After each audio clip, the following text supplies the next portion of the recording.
Lo que iba a preguntar es a Gigi si está por ahí, porque me pasó el resumen de una compañera que no puede asistir, pero quisiera saber si este resumen es del cuento o ya estamos en la escritura que hacíamos para el cierre de estas dos unidades. Gigi, ¿me escuchás?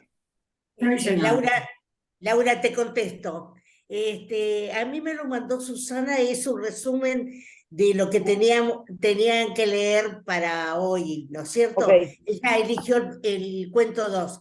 A mí me pasa lo siguiente, que lo tengo en el celular, pero la letra es muy chiquita y no lo puedo no, agrandar. no, ¿Vos no está lo bien, podés? yo lo puedo compartir, lo puedo compartir. Lo que pasa es que como en algún momento, y además en esta clase lo que vamos a hacer es leer nuestros escritos de estas dos unidades, si no Sí, empezamos a sí. escribir, lo van a hacer para en la clase próxima. No sabía si no había escrito, si no era ese No, no, no, resumen, y no. en ese caso No, pretendía dejarlo en la clase. claro, ¿sabés lo que pasa, Laura?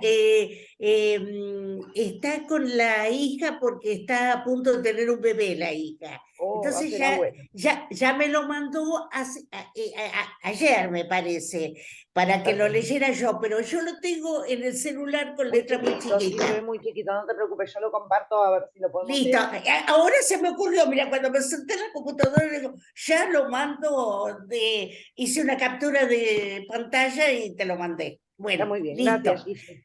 No, por favor. Bueno, la propuesta de esta clase era la siguiente. Digo por si no, si quedó alguna duda, si no se entendió. Teníamos un libro de cuentos que se llama 76, que es de Félix Brusone. Lo que yo pretendo, y me parece la mejor manera de trabajarlo y de abordarlo, es que leyeran individualmente o grupalmente, pero de a un cuento, y lo comentábamos y lo pusiéramos en común. En general funciona bastante bien, porque finalmente luego terminan leyendo todos los cuentos porque se interesan por los demás cuentos y por los argumentos, pero de esta manera podemos como abordar el libro completo, no nos da el tiempo para leerlo completo. Entonces, bueno, nada, me parece que compartir las visiones de cada uno y de cada una sirve y está bueno. Así que, por supuesto, yo voy a aportar alguna herramienta de análisis, vamos a reflexionar alrededor de lo que ustedes comenten, pero en general la idea y la intención es que le cuenten a sus compañeros, compañeras, aquello que leyeron. Si leyeron repetido no importa, porque nada, son dos miradas distintas sobre un mismo texto y eso está muy bueno también. Dicho esto, nos quedan poquitas clases, nos queda una última unidad que vamos también a intentar abordar de la mejor manera posible, para la cual vamos a leer escritoras. No es una unidad que tenga que ver con algún punto en particular de la historia como vinimos haciendo hasta ahora, o algún periodo o algún suceso muy, o sí, podríamos decir que sí, pero no anclado en ningún hecho histórico. Podemos abordarlo a partir del feminismo y literatura, pero la intención es leer escritoras. Allí vamos a leer a Mariana Enríquez, vamos a leer a Alfonsina Storni y puede que alguna otra más, si es que llegamos. Y la intención es que para la semana que viene, si ya pueden, vayan escribiendo algo de la unidad, esta que estamos terminando aquí con 76, que es la de dictadura, y la del peronismo, que esto lo digo despacito, detenidamente, para que me vayan siguiendo. Pueden escribir lo que quieran, al igual que la vez anterior. Pueden escribir sobre uno de los textos, pueden hacer alguna articulación entre todos los textos, entre dos textos, entre los textos que encuentren algo en común, pueden articular una unidad y la otra, por eso dejamos pasar y juntamos las dos unidades porque son relacionables completamente una y la otra, pueden hacer lo que quieran. ¿Sí? La intención es que nos quede alguna reflexión sobre esto que recorrimos, que no pase como si nada, sino tratar de producir alguna reflexión. Para el ¿Puedo hacer final, una la pregunta? última clase, ahí voy. Sí, sí, Daniel. Para la última clase vamos a volver a escribir, ¿sí? sobre la última unidad o, mejor dicho, sobre el programa completo. Algún texto corto, no es que vayan a dar más trabajo. Sí, Daniel. No, Daniel, no, Rubén. Ah, Rubén, es que lo estaba viendo a Daniel, por eso me confundí.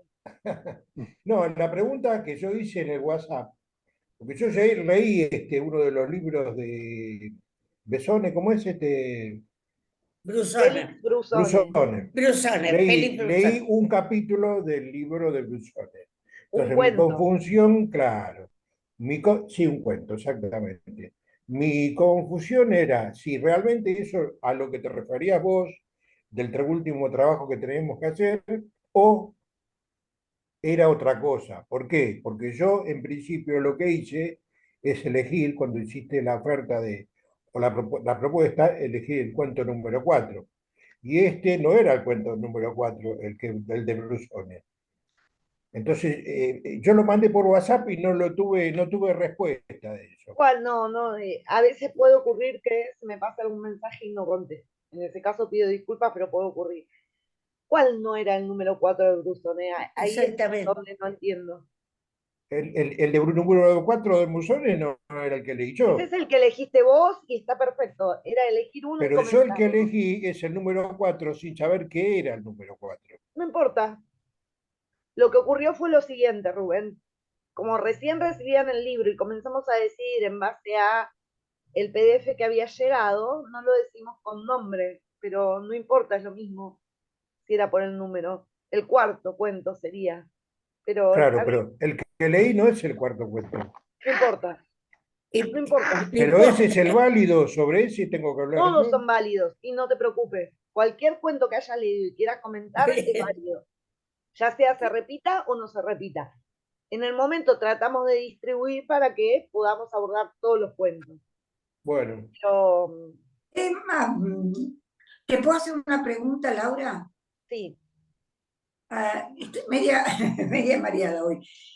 Nosotros tenemos que escribir sobre la unidad de comer, donde empieza como con cabecita negra. claro, porque Claro. sobre la unidad de peronismo, cuando hicimos un cierre en esa unidad, no escribimos nada.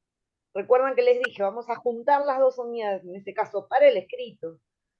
Entonces, tenemos la posibilidad de escribir sobre la unidad de peronismo y antiperonismo, sobre las dos unidades juntas o como lo prefieran. Estamos terminando con este texto que vamos a compartir hoy, la unidad de lo que sería dictadura y postdictadura, porque ya Félix Brusón es más de la postdictadura que de la dictadura, pero bueno, es el bloque temporal, esta cuestión.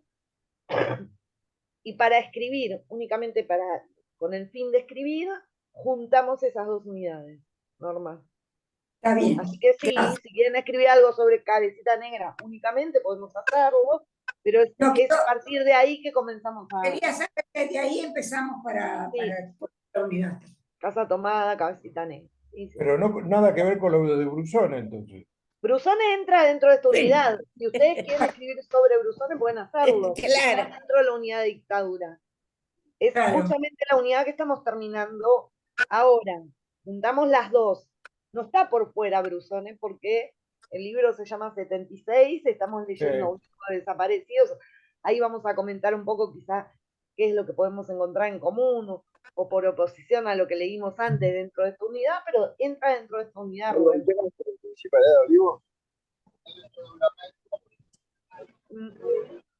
Virgilio no se escucha muy mal y no te entiendo.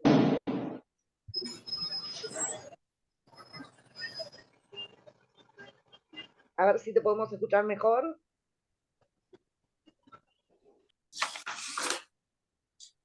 No, no te escuchamos. ¿Querés escribir la pregunta que tengas? Si podemos resolver la duda.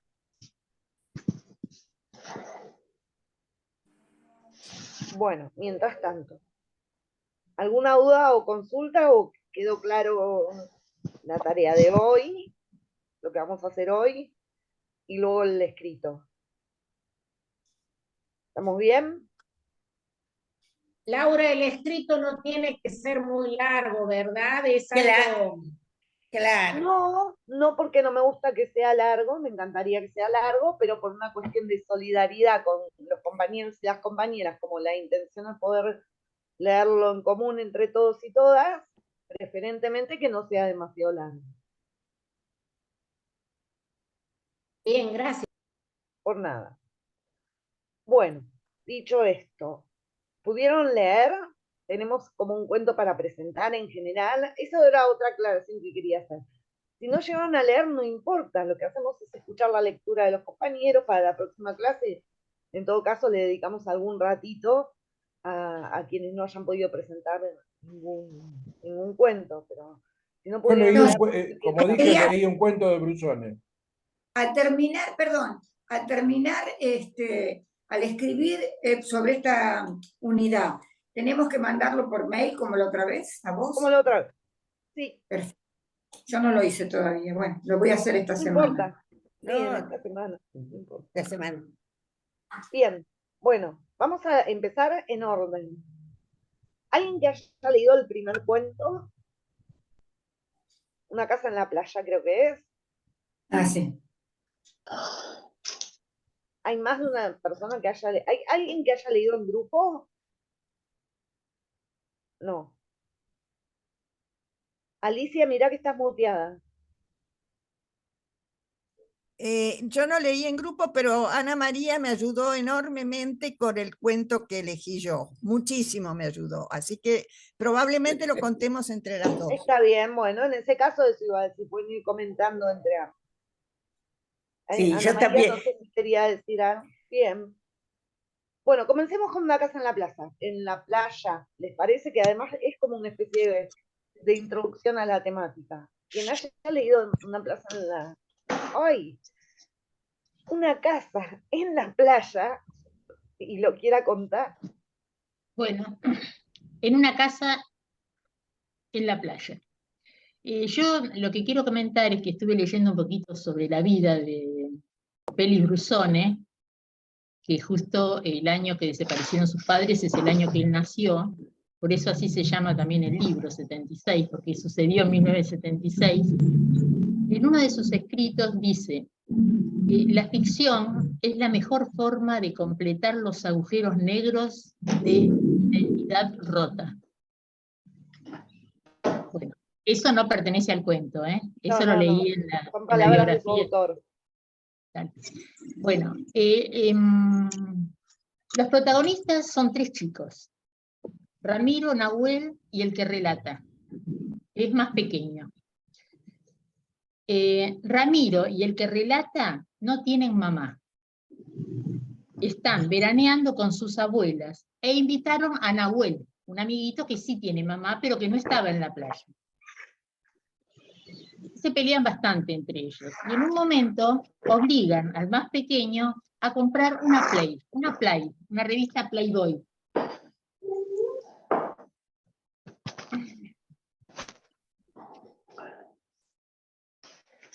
Y luego no se la prestan. Lo obligan a lavar los platos con la promesa de prestársela, pero tampoco lo hacen. Entonces él la esconde. Lo presionan para que lo devuelva. En la playa él se escapa y se esconde en el mar, donde está 2 horas hasta que regresan las abuelas. Mientras tragó agua, se le durmieron las manos, se le arrugaron los dedos, y después de eso estuvo en cama como 4 o 5 días. Uno de los chicos, Ramiro, el que estaba también con su abuela, era el que más lástima le tenía y era el que se acercaba y se sentaba con él.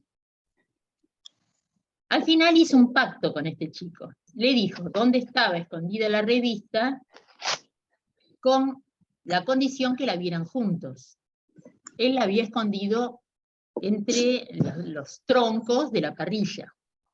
Estaba en pésimo estado, porque había llovido.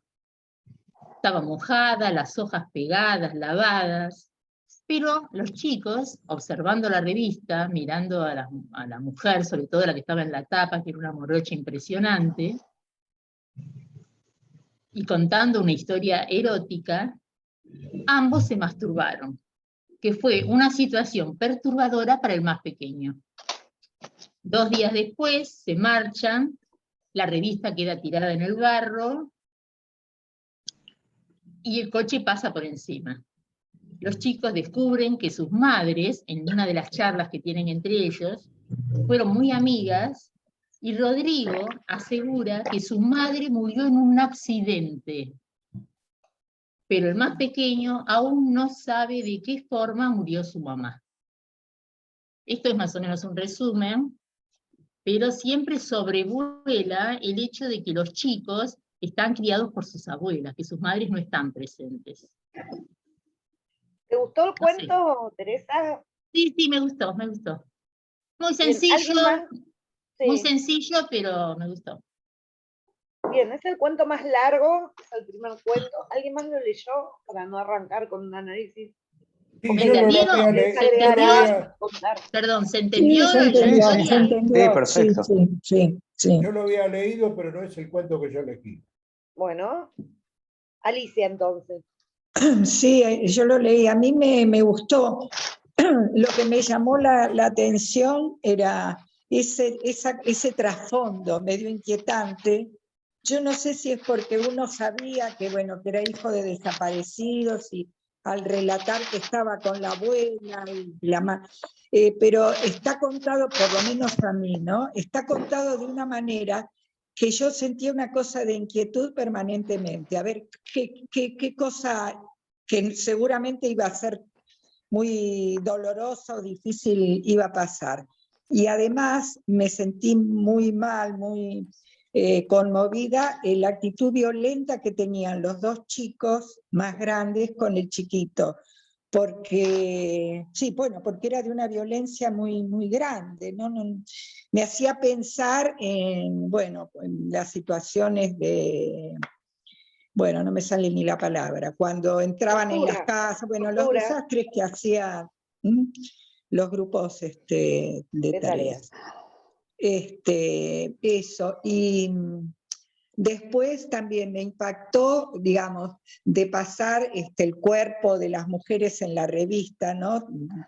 Bueno, tan atractivos para todos, digamos, bueno, que llamaba la atención cómo quedaba después como destruido ese cuerpo, ¿no? Y también me hizo pensar, no sé, en los cuerpos en el río, ese tipo de cosas.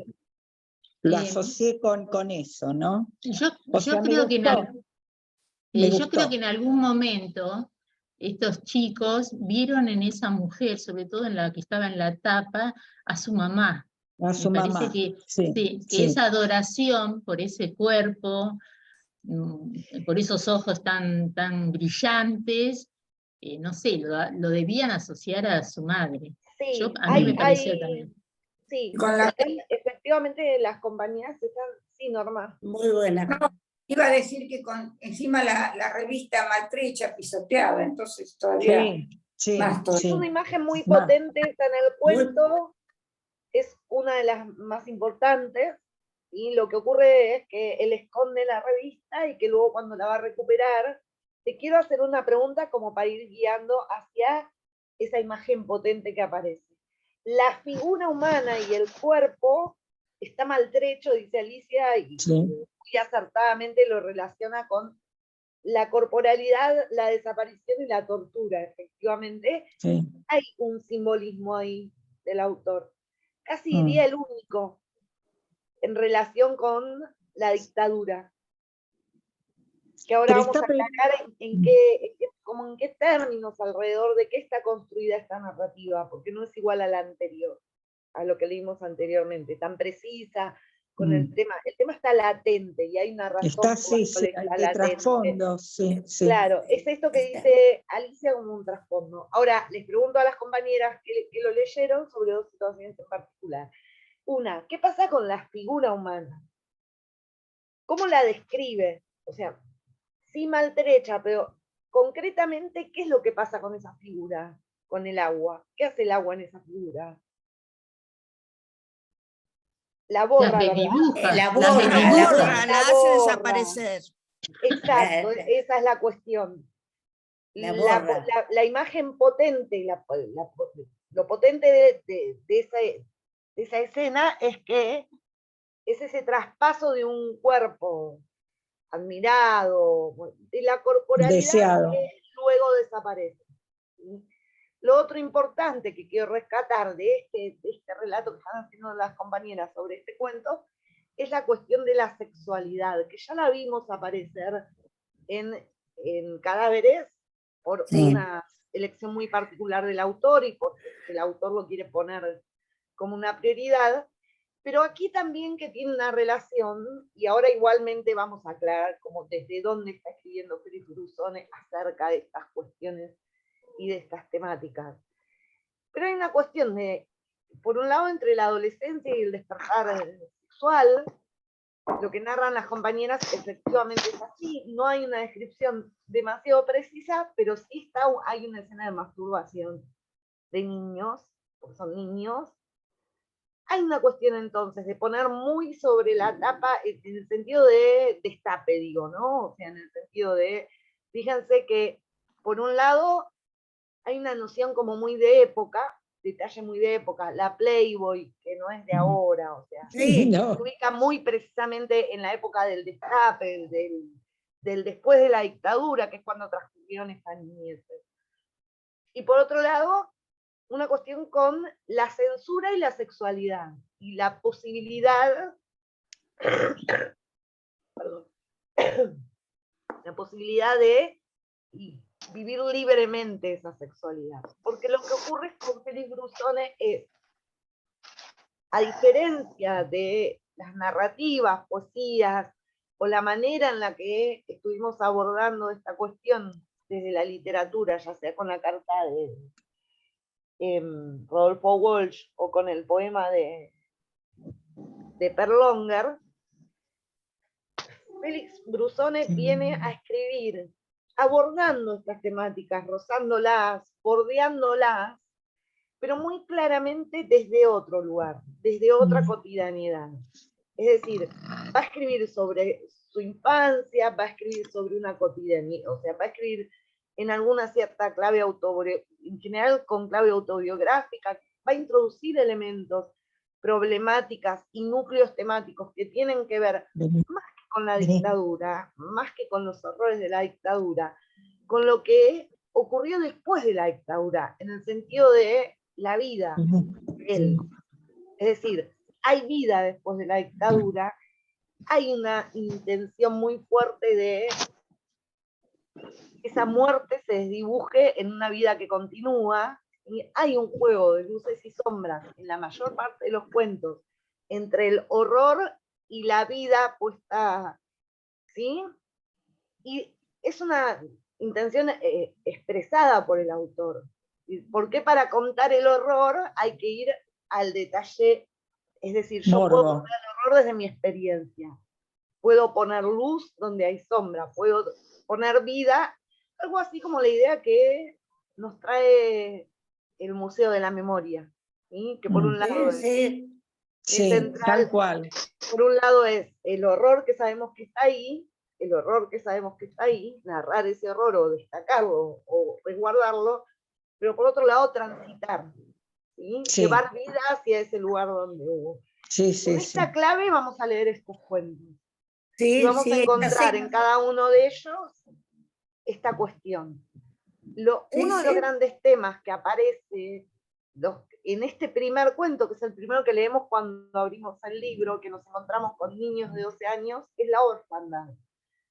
Es un tema que va a tocar y que va a bordear casi en todos los cuentos, porque es importante que nos demos cuenta de que muchas veces hablamos de la dictadura desde los horrores que se cometieron, desde la tortura, la desaparición, la injusticia, o sea, los crímenes de lesa humanidad, pero ¿qué ocurre con aquellos que continuaron? ¿No? Bueno, Félix, Sí. es decir, hijas de desaparecidos están vivos y continúan con sus vidas, pero continúan Sí, con sí, sus sí. vidas Sí, claro, con claro. una identidad robada,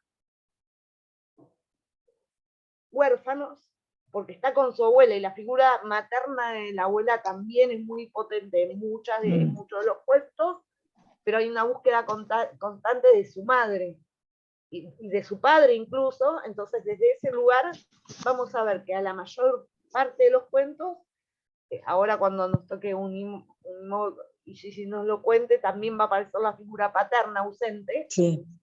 ¿sí? Entonces la orfandad va a atravesar, ese dolor va a atravesar esta narrativa. No sé Y si...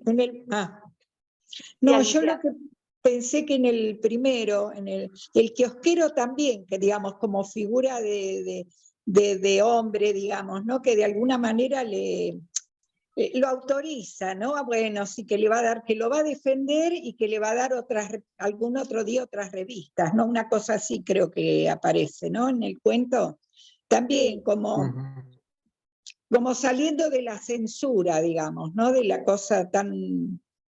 Sí, Es como un momento muy marcado, hay una cuestión de travesura, de inocencia también, aun cuando es un despertar, aun cuando estamos hablando de una revista Playboy, de corporalidad, de crudeces, pero hay una cuestión de inocencia, de despertar, y no nos olvidemos también de esto que nos trajo Alicia, que dice que le llamó la atención y que le costó leerlo, que a mí también me ocurrió lo mismo, de que es la violencia, aparece la violencia. Aparece en una escena muy particular porque por esta cuestión de la revista, cuando se meten al mar, medio como que lo terminan rodeando, amenazando. Hay una situación en la que él incluso llega a temer por su vida. Sí. Y una violencia que él narra ya muy desde el lado de su posición y de testigo, pero que supongo que hace aparecer ahí como símbolo, como un símbolo, ¿no? Porque él no nombra en uno de los cuentos, a través de ninguno de sus narradores o narradores, específicamente, salvo en alguno o dos, y tampoco lo aborda muy directamente, y hay una intención literaria ahí. La dictadura, ni la tortura, ni la violencia. Entonces la violencia aparece allí, como de costado, quiero decir, ¿no? Y abordada desde otro lugar. En la revista cuando pasa el camión por encima, también, eso es violencia. Eso todo. Ahí está la cuestión del cuerpo. Todo. Sí. Claro. La revista simboliza la corporalidad, ¿no? O sea, la revista simboliza los cuerpos, una corporalidad que fue destruida, desaparecida, ¿no? Que la pone en el centro. Yo lo que quería comentar, yo la semana pasada no pude participar de la clase porque, bueno, no me sentía bien. Y cuando vi que teníamos para leer Brusone, y yo vi que había un número, yo digo, qué raro, un libro con un número de nombre. Claro, no había prestado atención cuál era el número, y después dije, bueno. Y me pasó, digo, bueno, fue como cuando leímos Esa mujer, que uno, digamos, ya te dicen el 76 y ya sabes de qué puede estar tratando, ¿no? Y en el caso de Esa mujer, los que hemos vivido, digamos, en determinada parte de la historia argentina, o que conocemos o que vivimos, también ya sabemos de quién se trata, ¿no? Pero 76, yo digo, ay, claro, por eso era ese número. Es cierto, ¿no? Porque esto que dice Alicia me hace pensar de una manera que no lo había pensado antes. Hay una manera, incluso el título mismo nos muestra la manera de esa escritura, porque está... Mi gata me está tirando la puerta abajo, perdón. Ustedes que hablaban de animales al principio. Está como de manera soslayada el tema, porque 76 es mucho, dice mucho, pero también dice nada. No dice nada. Para nosotros saber que 76 indica el inicio de la dictadura, que se refiere especialmente a ese momento histórico, tendrías que conocer la biografía del autor, tendrías que leerlo dentro de la unidad de dictadura o abordarlo, pero ciertamente si vemos un libro que solo dice 76, bueno... Universalmente no dice nada. Hay un libro de Bolaño que también es un número y no me lo quiero olvidar, esperen porque lo busco. Yo mientras le comento, yo cuando googleé 76, me salió la línea de colectivo. Claro. Fue lo primero que me salió, la línea de colectivo. Qué bueno. Voy por el camino errado. Y yo no sé si hoy en día uno le comenta a algún joven, 76, qué es lo que les resuena, ¿no? No sé, Así suelto nada, lo que no quiere nada. decir que Claro. no quiere decir que la juventud no esté al tanto de esta Eso yo iba a decir. No, cuestión. no, no. Según en Y el qué Seguro. mismo Brusone A ver. tiene 46 años, es un joven. Brusone tiene exactamente la misma edad que yo. Depende en qué mes Claro. cumpla, 47. Cumplimos años, En agosto cumple. lamentablemente, junto En con... agosto nació. como mi ¿Cómo, hijo. cómo lamentablemente? ¿Y nosotros qué tenemos que decir? No, no, no, pero me ella refiero dice que festejamos la misma cantidad de Nosotros ya años lo en los que se cumplimos. conmemora la dictadura, no Por la porque fecha, tenga claro. 47 años. Lo que quiero decir es, piensen que yo cumplo la misma cantidad de años que la dictadura. Sí, Ah, exacto. Claro. Eso quise Mi decir. hijo también. Mi hijo Ah, también. Yo tengo un hijo nacido Hay en un el libro, 77. tu hijo también nació en el Sí, 76. mi hijo también. Y mi El hija otro día- también. Mi hija nació en el 76 también. Claro. Es un año difícil. Yo nací en marzo del 76. Mm, El 6 de marzo, es decir, unos días antes. ay, Dios. Bueno, yo Me en el, agarra- Qué sete- año nefasto. el 24 de marzo del 76 cumplí los 25 años. O sea, cumplís los 24 de marzo. Cumplo los 24 de marzo. Por eso que es feriado. Hay un libro de Roberto Bolaño A ver. que se llama, lo googleé porque no me acordaba el número, no es que no me acordaba qué libro era, se llama 2666 y es un libro enorme. Yo quise buscar, porque ahora se van a dar cuenta de por qué lo traigo hasta acá, porque no es argentino, es mexicano el hombre. Quise buscar alguna parte como para poner porque leí parte del libro, todavía, es un libro así, muchísimas páginas, en varias partes de hecho. Pero nada. Perdón, Laura, pero Roberto Bolaños no es el autor del Chavo, mexicano. Chespirito, ¿no? No, Él se llamaba Roberto Bolaños. No, Roberto Bolaño. El que Era vos decís un gran... es Bolaños y tiene otro nombre. Pero ¿sabés por qué le Chespirito? ¿Sabés por qué? No tiene que ver nada del Chavo del Ocho ni una humorada, pero era por la capacidad como escritor de este hombre, novelista. No sé si era el mismo, creo que no. No es el mismo. Pero No. Roberto Uno se llama era Roberto Bolaño. Bolaños el nombre de él. Uno se llama Bolaño. Ajá. El otro se llama Bolaño y es un eximio escritor. Ambos mexicanos, pero no son Bueno. igual se presta Está bien. confusión, pero no son la misma creencia. Sí. Bien, Roberto Bolaño entonces tiene un libro que se llama 2666, que es un libro muy reconocido. No les digo que lo lean, búsquenlo si quieren, pero es, como les digo, es eterno porque es un libraco así, que trata sobre la desaparición de los cuerpos, mejor dicho, la aparición de los cadáveres de mujeres en México. Vieron que en México lo que ocurre muchísimo, son muchísimos femicidios, pero que se empezaron a notar, fueron cada vez más notables porque comenzaron a aparecer cadáveres en determinadas zonas geográficas de mujeres. ¿Están al tanto de esto? Sí, No. sí. Sí, yo estoy al tanto Sí, porque algo uno sí. de mis hijos vive en México.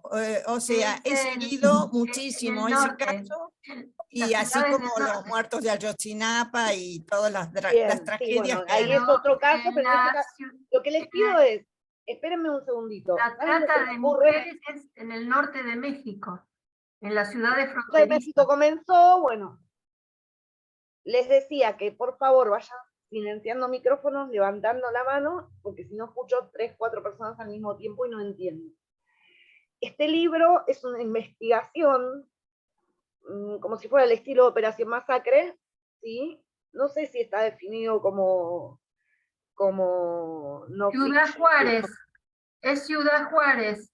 En norte Ciudad de Juárez es México. uno de los casos, María Gloria, que es el que comenzó, justamente, por eso es un libraco así, porque hay otras zonas geográficas donde a partir de la investigación, todas cosas que no sabemos, empezaron a encontrar más cadáveres de mujeres. El libro trata sobre esto. Decía, no sé si está catalogado como género de no ficción, me encantaría tener un tiempo para completarlo, porque lo comencé a leer, pero no pude terminarlo.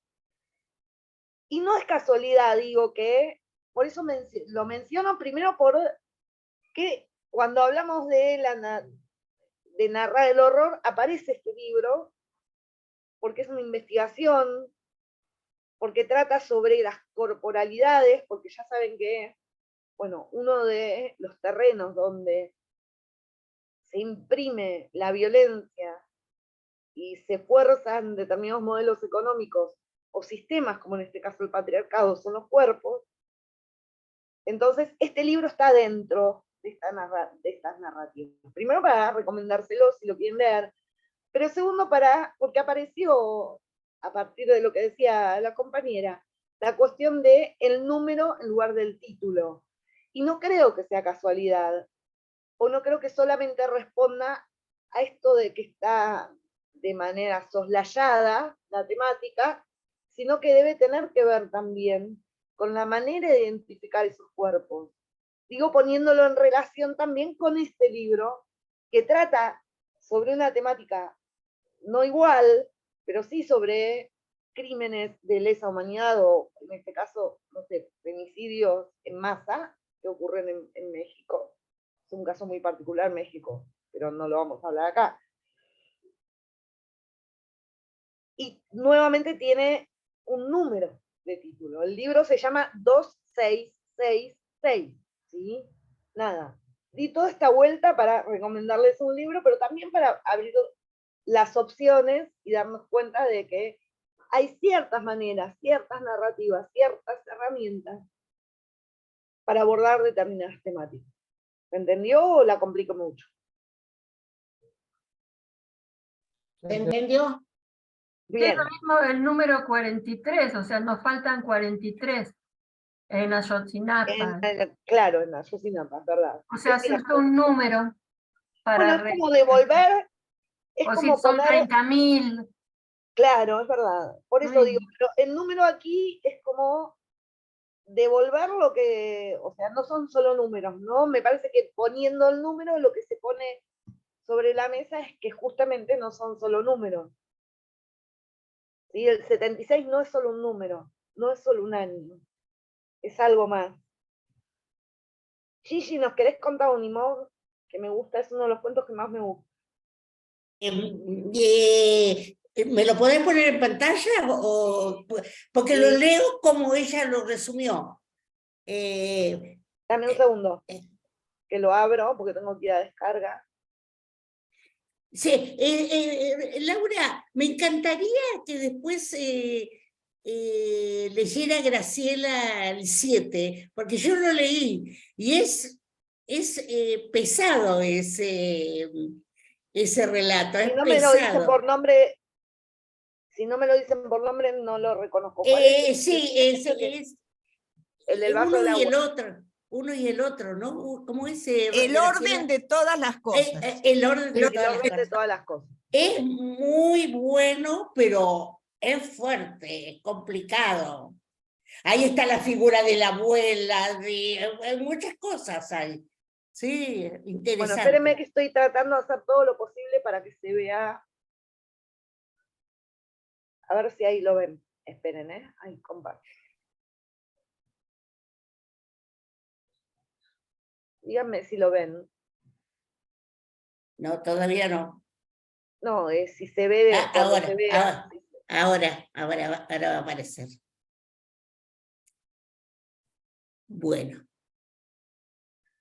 No lo puedo agrandar más porque si lo agrando más se tapan partes. O sea, se me agranda así y no así, como es una imagen de WhatsApp. ¿Viste? Es que está chiquito la letra. Es Pero acá difícil se llega a ver o querés que lo lea yo, Susi. ¿Cómo? ¿Lo llegás a ver o querés que lo lea? Mira, si lo lees vos, mejor, porque para mí es muy chiquita la letra. Unimog, el protagonista del cuento es Mota, un hijo de desaparecido, que vive junto a su esposa Vicky, con quien están terminando de construir su casa. Mota se dedica al reparto de productos de limpieza en su vieja camioneta F100. La historia comienza cuando Mota decide vender los bonos que recibió del gobierno por la desaparición de su padre e invertirlos en la compra de un vehículo más grande que le permitiera cargar más cisternas con productos, ampliar el recorrido y así ganar más clientes. A pesar de no contar con la aprobación de Vicky, que quería utilizar parte de ese dinero en terminar de construir la casa, Mota decide, una mañana lluviosa, salir a recorrer concesionarias para tratar de conseguir un camión bueno y barato. Después de recorrer varias concesionarias, Mota llega a una agencia administrada por un tal Saba, quien le mostró una gran cantidad de camiones, dando en cada caso explicaciones sobre las bondades de cada unidad. Al no contar con una respuesta positiva de parte de Mota, Saba lo condujo a un pequeño depósito para mostrarle un camión que estaba muy barato, sorteando para ello un arsenal de partes mecánicas que a Mota lo hizo pensar en un desarmadero. Mota se sintió paralizado cuando vio que el camión que le ofrecía el vendedor era un unimóvil.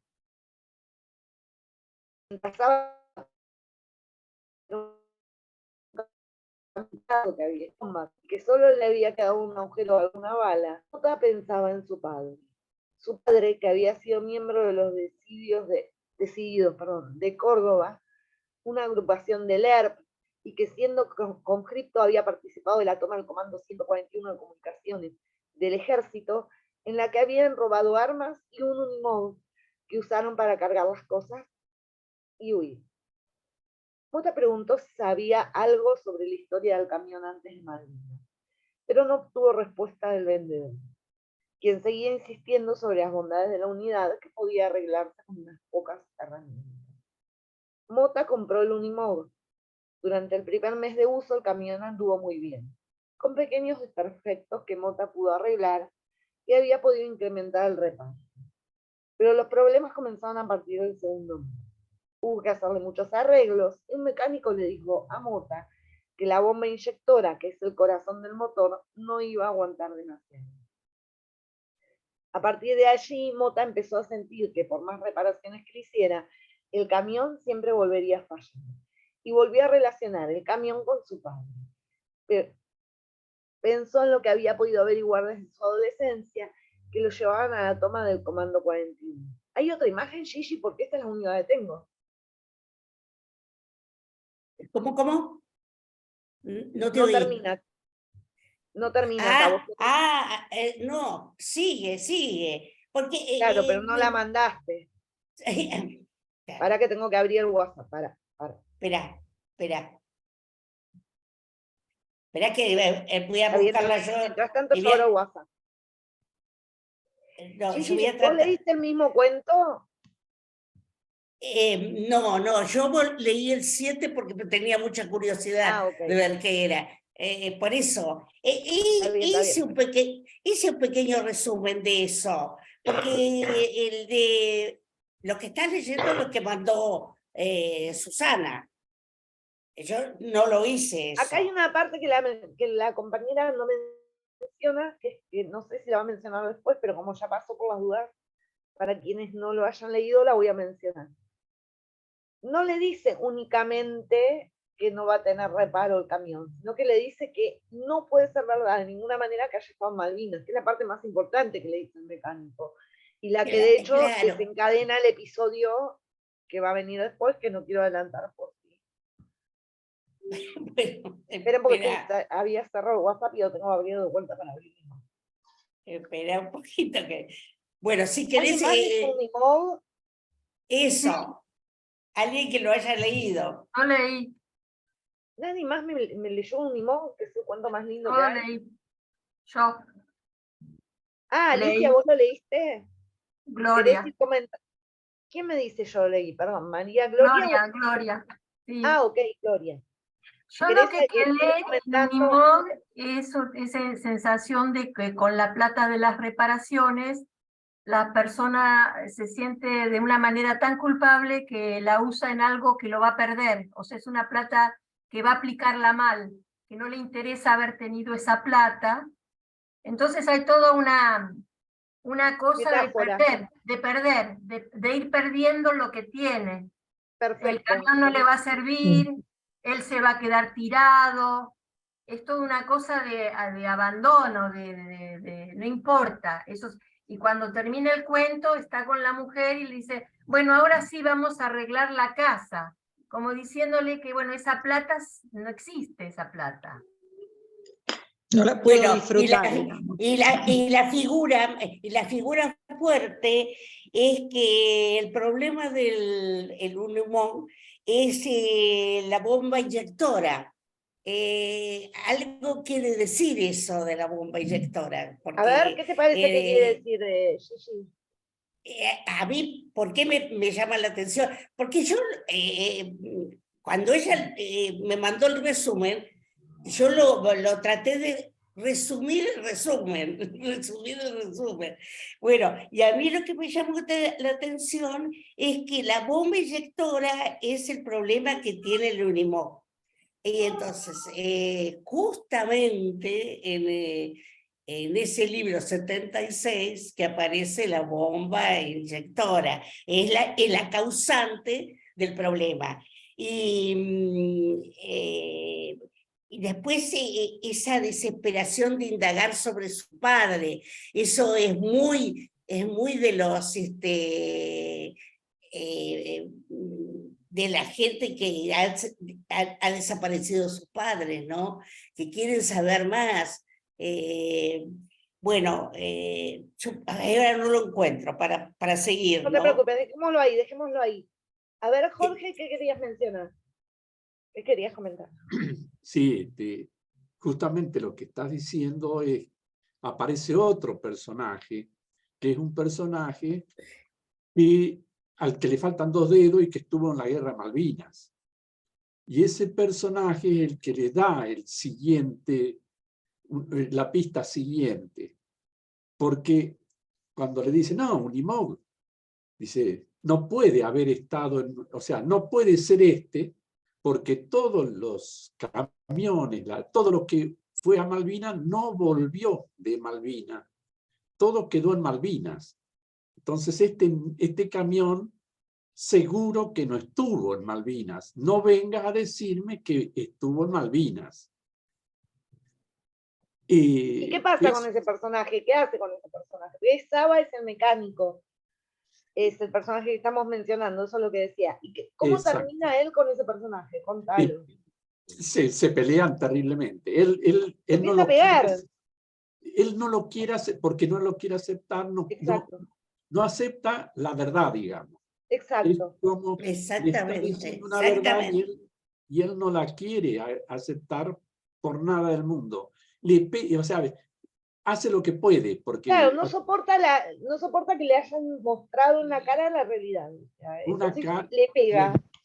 Le pega, sin razón ninguna le pega. Exactamente. Bueno, Unimog es es un camión que lo hacía Mercedes-Benz, y lo hizo durante muchos años para los distintos ejércitos. Sobre todo para el argentino, también le vendió a Perú, o sea, se vendió en todo el sur, ese vehículo. Era un vehículo o sea, un vehículo que se adaptaba muy bien a las tareas militares. O sea que sí, era usado por los militares.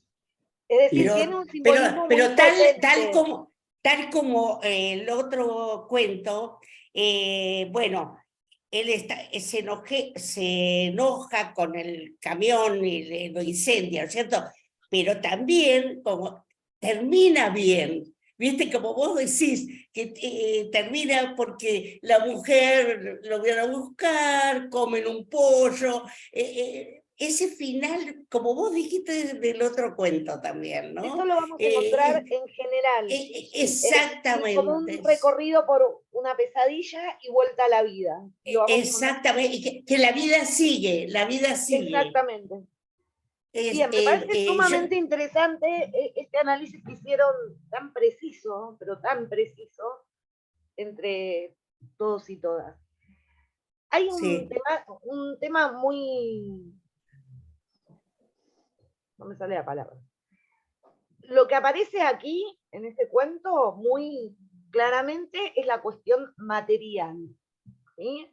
Sí. Una cuestión que estuvo en disputa, que incluso separó en dos ramas a las madres. ¿Sí? No sé si saben que no fue lo único, por supuesto, no fue lo único, más bien fue una cuestión ideológica lo que las separó, pero que partió a partir de la disputa sobre qué hacer con la indemnización que se les ofrecía a familiares, vamos a decir, porque no era solamente las madres, lo que terminó separando la línea fundadora de las madres de Plaza de Mayo. En la línea fundadora, corríjanme si me equivoco, está Tati Almeida, madre de Plaza de Mayo, Eve de Bonafini. Una que tiene una... No es el único motivo, pero digo, fue un tema tan importante que incluso separó, porque finalmente se separaron por una cuestión ideológica, no tanto material, aquellas que cobraron esa indemnización y quienes no. Y lo que él pone sobre el tapete en este cuento, efectivamente es eso. ¿Y de qué manera lo hace? De una manera metafórica. El Unimog es, finalmente, termina representando, porque es una metáfora, el dinero, como muy bien lo decían ustedes. ¿Sí? ¿Y qué ocurre con ese dinero? ¿Qué utilidad, o sea, qué tanto puede pagar el dinero frente a la memoria? ¿Qué tanto puede pagar el dinero frente a la reparación? Creo que la cuestión aquí, justamente, como se trata de la indemnización, es la reparación. Y fíjense que hay un elemento que aparece aquí y que se va a reiterar muchas veces en los cuentos, que es la lluvia, que me parece que tiene que ver con una cuestión de desamparo, metafórica también, simbólica, por supuesto. Aparece la lluvia, pero ahí el Unimog funciona. Porque de hecho se refugia de la lluvia, puede agarrarlo a golpes a Sabe y de pegarle, como dijo José Enrique, muy claramente, por una cuestión de que le dijo la verdad en la cara. O sea, el Unimog tiene una cuestión de que es una ilusión, ¿no? Es decir, la plata, este elemento que podemos entender como metafóricamente el dinero, la reparación económica, es una ilusión, no es real, no es verdadera. No es que el Unimog no es verdadero, ¿sí? Es que en ese elemento, pero además el elemento metafórico que usa, ahí va, Jorge, el elemento metafórico que usa está a su misma vez relacionado con los militares y con aquello que terminó con la dictadura militar, que es la guerra de Malvinas. Que fue las Malvinas, exactamente. Jorge. Y el cuento empieza cuando lo primero que dice es lo que recibió de dinero por la indemnización de su padre. Lo pone sobre el tapete, dice, acá lo puso de entrada, lo puso de entrada. Bueno, ahora es increíble la habilidad de este autor, es increíble. A mí es un con cuento esa... Es increíble, porque cuando vos lo lees un cuento cualquier cuento. Es que ¿por qué? Cuando, también tenemos que preguntarnos por qué por ser hijo de desaparecidos tiene que escribir sobre la dictadura. O sea, también está esa cuestión, ¿no? ¿Por qué estar indignado todo el tiempo por el horror y por su historia? Aparece allí, por supuesto que aparece allí, pero aparece desde su propia vida, desde su propia autobiografía. Van a ver que va a aparecer su infancia en los 80, su adolescencia. Yo me siento muy identificada porque además tiene exactamente mi misma edad. Por supuesto, una vida completamente distinta, pero quiero decir, en claves culturales y de época, me siento me reconozco mucho en eso que él relata, ¿no? Porque también mi infancia fue en los 80, mi adolescencia en los 90, y se puede distinguir muy claramente porque lo cuenta de esa manera. Sí, Jorge, perdón, Jorge está levantando la mano hace rato. Sí, sucede que el hecho tremendo, y que lo marcaste muy bien, se separan las madres, hay una discusión muy, muy grande, porque ¿qué es lo que están discutiendo? Para la indemnización significa dar por muerto al desaparecido. Cierto. Sí, es Pero no es lo cierto. único, Jorge. También hay, yo marcaba, efectivamente, la separación surgió a partir de ahí, pero la gran diferencia que hay entre líneas fundadoras y Madre de Plaza de Mayo es una diferencia de una línea, la línea fundadora, sin desmerecer ninguna de las dos, es solo una comparación que estamos haciendo. Una línea que se queda más por la memoria, la verdad y la justicia, es decir, que está más circunscripta a esa lucha, la de memoria, verdad y justicia, lo que no es poco, pero que la línea de Madres de Plaza de Mayo tiene una cuestión ideológica más de militancia y de continuar con la militancia no solo de la memoria, la verdad y justicia, sino de aquello por lo cual sus hijos peleaban. Entonces, esa Sí. indemnización viene a dar cuenta de eso. Si termina acá, más allá de que lo cobremos o no, casi como que no tendría importancia, sino que justamente la discusión que surge es una discusión conceptual, tal cual y como le está diciendo Jorge. Si yo estoy cobrando una indemnización por mi hijo muerto, o si lo estoy militando sus causas en vida porque me lo llevaron y lo desaparecieron, no es un muerto cualquiera. ¿Sí? Esa es la diferencia sustancial que surge a partir de la indemnización, pero que finalmente lo que se ve y que en muy pocas ocasiones cosas muy graves lograron. Las de EVE no estaban de acuerdo en cobrar la indemnización. Claro, materialmente O sea, es esa la división. La línea de Madres de Plaza de Mayo, que es la línea que presidía Donafini, no cobró la indemnización. La línea de Madres Fundadoras sí cobró la indemnización, lo que no hizo que se detuvieran en su búsqueda de memoria, verdad y justicia. Pero la diferencia, yo decía, es como más compleja, ¿no? Dicho por ellas mismas.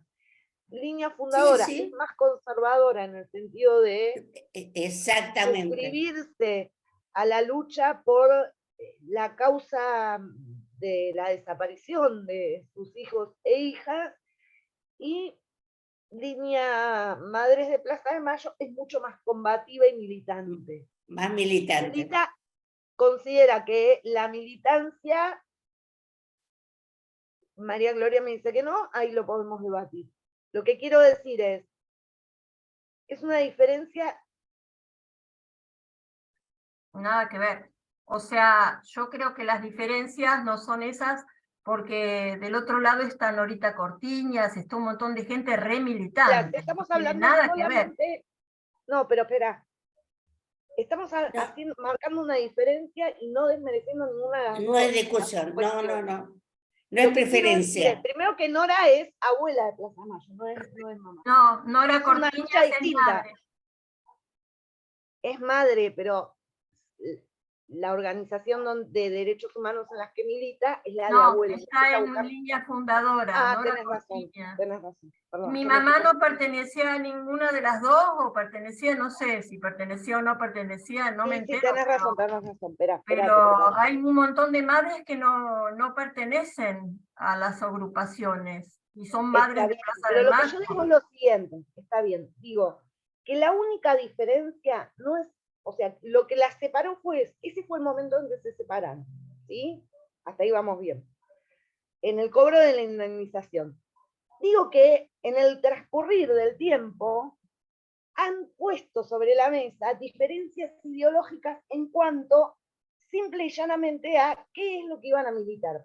Ambas continuaron militando y luego siguieron en la militancia, ¿sí? Unas son más conservadoras en el sentido de a qué causas se circunscriben, que es justamente la de memoria, verdad y justicia.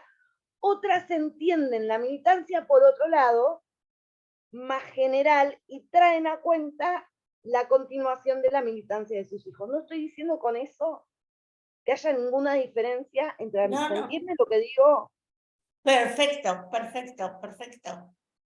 Perfecto. Ni estoy poniéndome ni de un lado ni del otro, sino simplemente tienen diferencias conceptuales. No estás diciendo en que una es realidad mejor. no tienen mucha importancia las diferencias. No, pero no tienen, como es algo que tienen más importancia las cosas que las unen que las diferencias. Claro, por supuesto, pero como es una definición de ellas mismas, me parece Lo que yo no quiero que quede acá a partir de este debate, y que creo que ellas mismas lo hablan y lo dicen y lo definen de esa manera, es que se han separado por la plata, porque no ha sido así. Eso es lo que finalmente quiero aclarar, ¿se entiende? Que no es que por la indemnización y únicamente por eso se pelearon y nunca más se hablaron y se separaron por eso. Quiero decir, tienen diferencias conceptuales, es mucho más complejo que eso, la razón por la cual unas están en una organización y otras en otra, luchando en algunos puntos por la misma causa y en otras por causas diferentes. Simplemente esa es la diferencia que estaba marcando. Y por algo Brusón hizo ese cuento, él escribió ese Porque cuento. él está en el medio. Claro. En el medio, en el sentido de que para Brusón, y esto sí lo dice él muy, muy claramente, la militancia es una tensión. Brusón no milita, no se acercó a hijos, se alejó de hijos, se volvió a acercar, se volvió a alejar. Y lo que él dice con respecto a la militancia en general y en la militancia de las organizaciones de derechos humanos, y lo expresa también en uno de los cuentos, es que para él es una tensión no definida, es un conflicto. Él se siente en conflicto con la militancia, muy legítimamente, ¿no? Entonces, justamente esta cuestión aparece aquí, en uno de los puntos álgidos de discusión de esa militancia, que por supuesto está todo el tiempo definiendo cuestiones y demarcando cuestiones, guiándonos a nosotros en cómo entenderlas también, por supuesto. ¿Qué más? Bueno, Unimog, ¿quién más había leído? El cuento que sigue, yo lo leí, es Otras fotos de mamá. Sí. Es el siguiente cuento y, bueno, se trata de que el chico va a conocer a alguien que fue el amigo de su mamá, compañero de la militancia o amigo, tiene un contacto y no sabe muy bien cuál era la relación de esa persona con la madre, pero obviamente el mayor interés de él es enterarse de cosas de su mamá. Y entonces hay un encuentro y lo que el cuento narra es que un poco él se decepciona de que no le dicen muchas cosas de su mamá. Como que es una persona que está más bien hablando de lo que fue su exilio, o sea, como que ahí él nota como que cada línea mental de cada uno va por un lugar muy diferente y que el contacto ese y el tema de la reunión, que era hablar de la mamá, queda un poco perdido, un poco desdibujado, porque la persona está centrada en sus propias cosas. Él de repente le dice que él está muy atento a todo, exclusivamente a todo lo que tiene que ver con la madre, y le dice muy pocas cosas de su madre. Le dice que estuvo exiliado, no sé si en México, no me acuerdo, lo leí 2 veces, pero ahora no me acuerdo tantas cosas. Parece que era algún país de Europa, no me acuerdo bien ahora. Un país. En Italia. Y después hay toda una parte donde se despiden de él y él está en auto y la mujer del compañero, este muchacho que lo invitó para hablar de la mamá, tiene una pareja, se ve que es su segunda pareja, y esa mujer tiene un hijo, y entonces al final del cuento él se ofrece a llevar a ella a un trámite, a una compra que ella tiene que hacer, quiere comprar un regalo. Bueno, la cuestión es que él la lleva y otra vez, conversando con ella en el auto, vuelve a sentir eso de que la mujer anda en sus propios pensamientos en relación al regalo del hijo y en relación a cosas que no tienen nexos con él. Y él se empieza a sentir como que es gente que está en su propia línea y no le hablan tanto de la madre.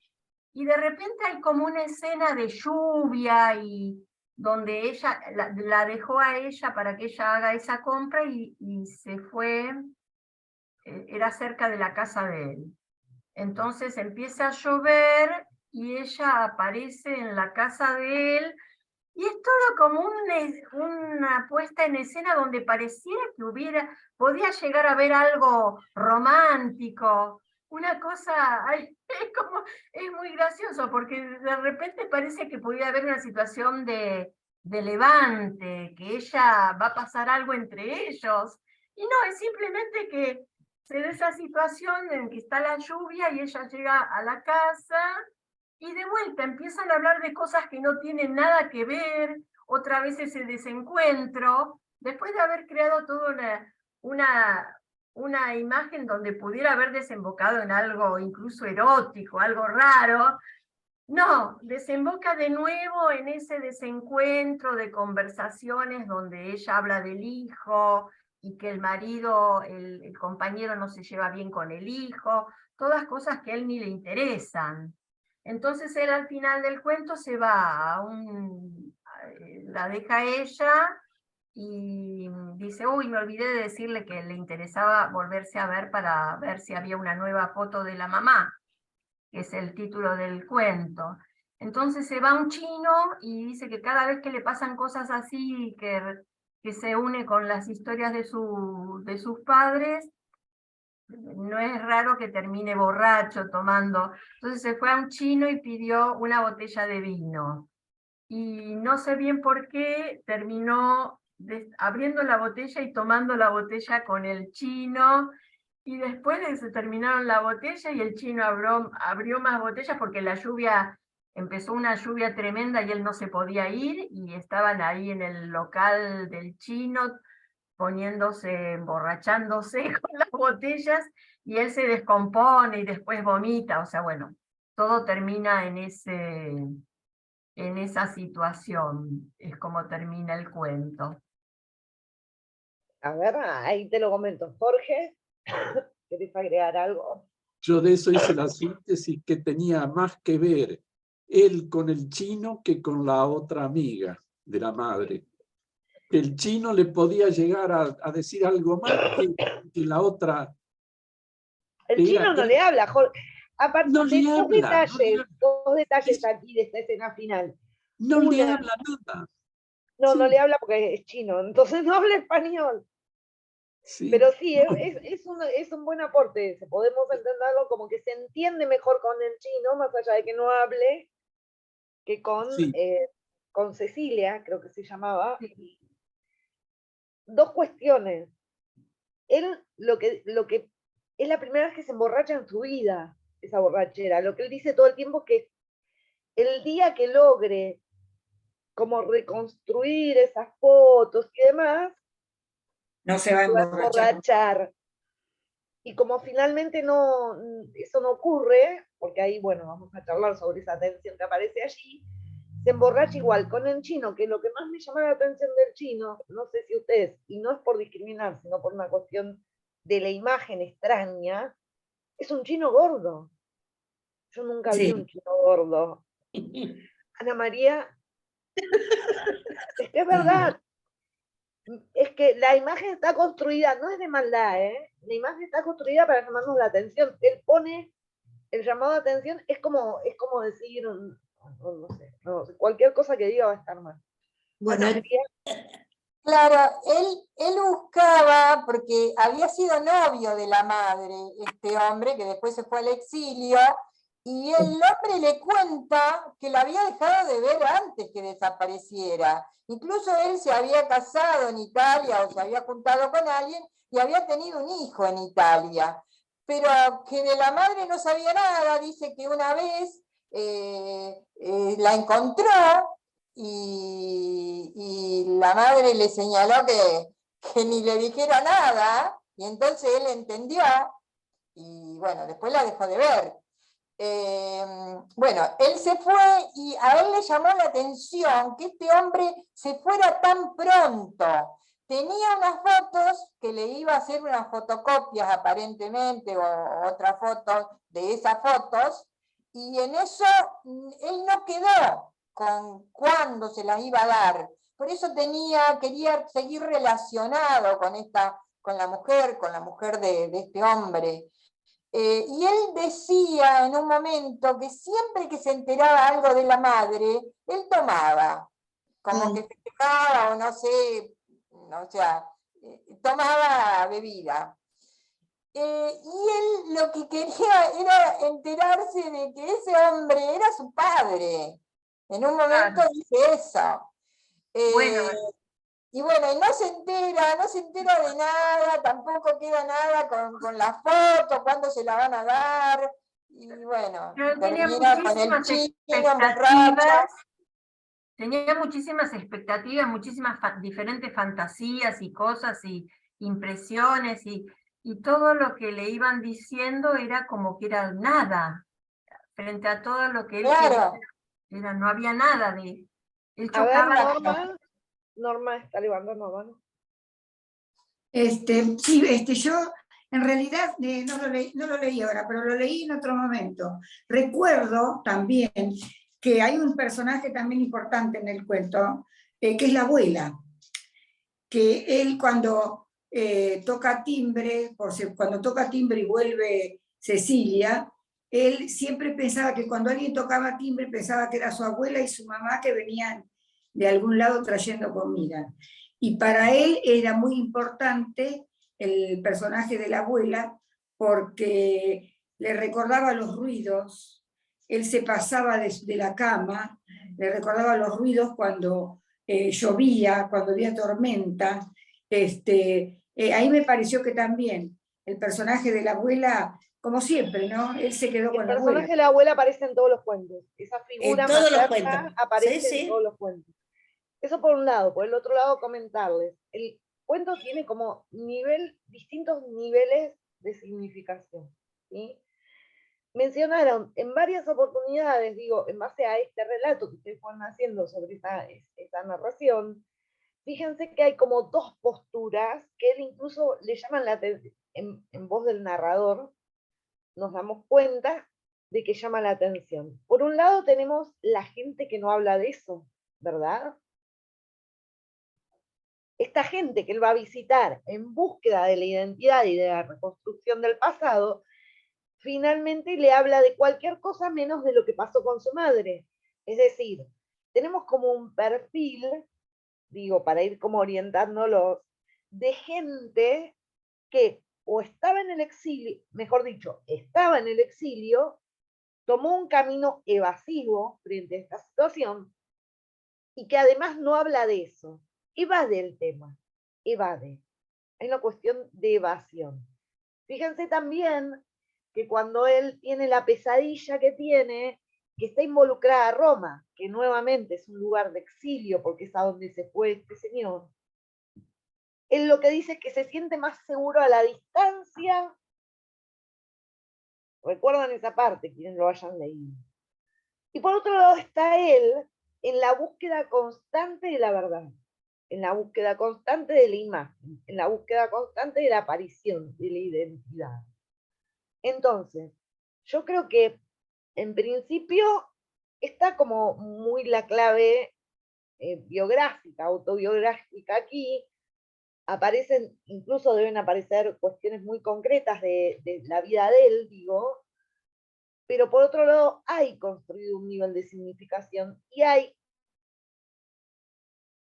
una temática que tiene que ver con la dictadura y con la militancia y con lo que ha pasado y con los distintos con las distintas decisiones que se pueden tomar alrededor de esto que él está problematizando aquí. Es decir, me parece que aparecen preguntas, ¿no? Al él poner, había gente que no quería hablar, la gente que se exilió, muchas, o sea, en general escapándose, pero les decía porque apareció la cuestión en la otra comisión, de que no es que los que se quedaron porque no se pudieron ir. Hay una decisión tomada de enfrentar lo que viniera. Incluso aquellos que estaban o militando o en organizaciones o lo que fuera. Que a conciencia, digo, debemos tener cierta parte de la población que no sabía que iban a hacer lo que hicieron, pero también mucha y la gran mayor parte que tomó la decisión de quedarse y luchar en lugar de irse, quiero decir. Y me parece que lo que él pone en cuestión, lo pone en cuestión nuevamente, lo problematiza, muestra el conflicto entre una postura y la otra, porque se enfrentan estas posturas, ¿sí? Hay una confrontación de aquel que está buscando la verdad, rascándola para encontrar su identidad, y aquellos que dicen de aquello no se habla, y que se fueron antes. Ah, no, yo me fui antes. ¿Sí? Está la búsqueda de la identidad por el lado de la madre, la figura femenina y materna aparece muy claramente, incluso dentro de esta escena que explicaba la compañera, que pareciera ser, decía que es como algo erótico, que hay una tensión sexual. Efectivamente es una escena que pareciera o que es sugerente de que haya una tensión sexual, e incluso el narrador dice en ese momento que al mismo tiempo lo compara y se confunde con la figura de su mamá, de la cual sabemos tiene algunas fotos y alguna imagen construida. ¿Sí? Aparece esa tensión sexual, aparece esa ambigüedad y esa confusión, porque de lo que se trata aquí finalmente es que él está buscando reconstruir, porque qué otra cosa puede llegar a querer cuando habla de las fotos, reconstruir en todo sentido, en la imagen, en el concepto, en la historia, la figura de su mamá. Y finalmente nunca lo logra. Lo que pone en evidencia, me parece, este relato, digo, hablando de los distintos niveles de significación que pudiera llegar a tener, es la imposibilidad de recuperar aquello que les robaron. La identidad se las robaron.